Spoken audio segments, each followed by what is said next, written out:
Hello there, welcome to the Football Bloc. My name is Brandon, and today I'm going to give you my reaction to Costa Rica's scintillating 4-3 win over Suriname in the Gold Cup. So if that sounds interesting, let's hop right into it. One step beyond.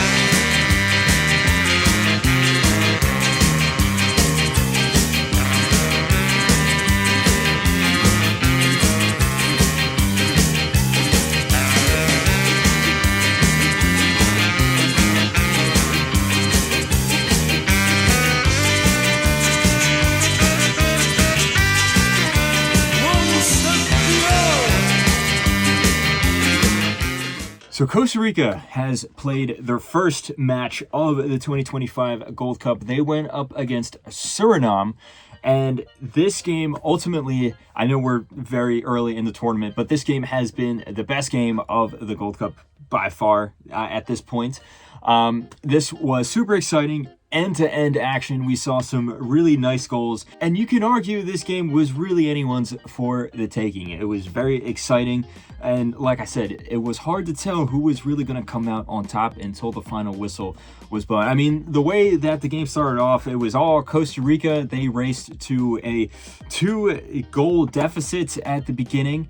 It was actually, the opening goal I thought was very well put together, a team goal, but then out of nowhere, Suriname fought back. They grabbed one, and then eventually, through a defensive mistake from Costa Rica, Suriname was able to score a second, and then only a few minutes later, they got a penalty, and they were up 3-2. Now, it looked like Costa Rica was scrambling to grab an equalizer, which they ultimately were able to, and for a moment, it looked like it was going to settle at 3-3, which even at that point would have been a really fun game, but then they got a penalty with virtually the last kick of the game, which they scored to come out on top as 4-3 winners. Like I said, best game of the Gold Cup so far.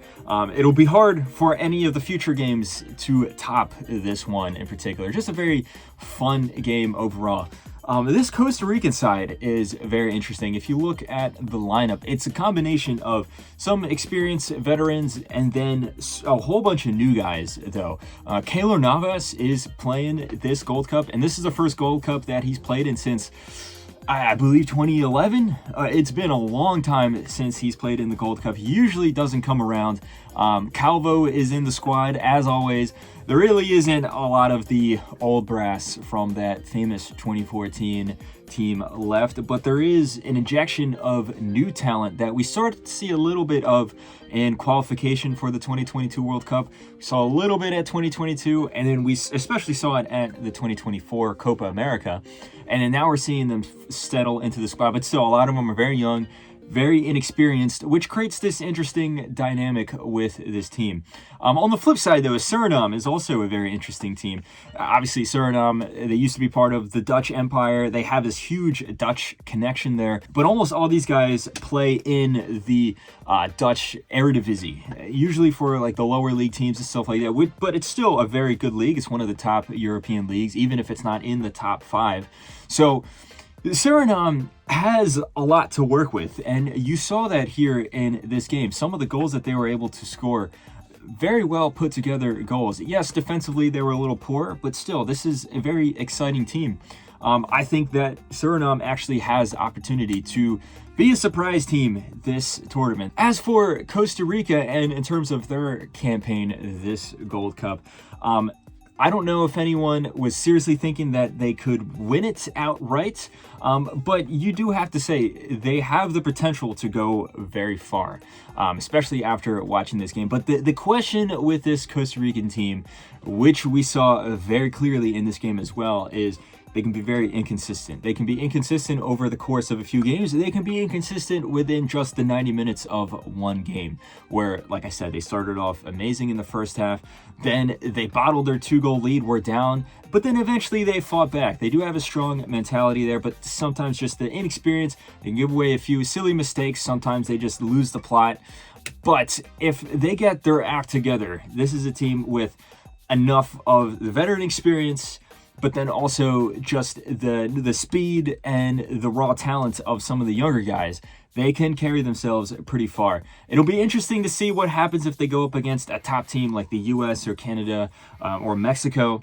But against some of the mid to lower tier teams in CONCACAF, I think they have more than enough to come out on top. So anyway, guys, let me know what you thought of this game. Did you find it as exciting as I thought? And how far do you think both Suriname and Costa Rica can go in this tournament? They are drawn into a very tough group with Mexico and Dominican Republic as well. And obviously, Mexico is the tournament favorites going into this tournament here. And then Dominican Republic isn't a pushover either, as we saw in the opening match there. So realistically, you would expect Mexico to top this group. I mean, of course, anything could happen, which would mean either Costa Rica or Suriname would be fighting for the second spot, maybe even Dominican Republic. It'll be very, very interesting to see what will happen at the end of the group stage here. Let me know all your thoughts in the comment section below. Don't forget to like and subscribe. Share this video with a friend. Follow the Football Bloc on social media. But anyway, guys, my name is Brandon. This has been the Football Bloc, and I hope you have a nice rest of your night. One step beyond.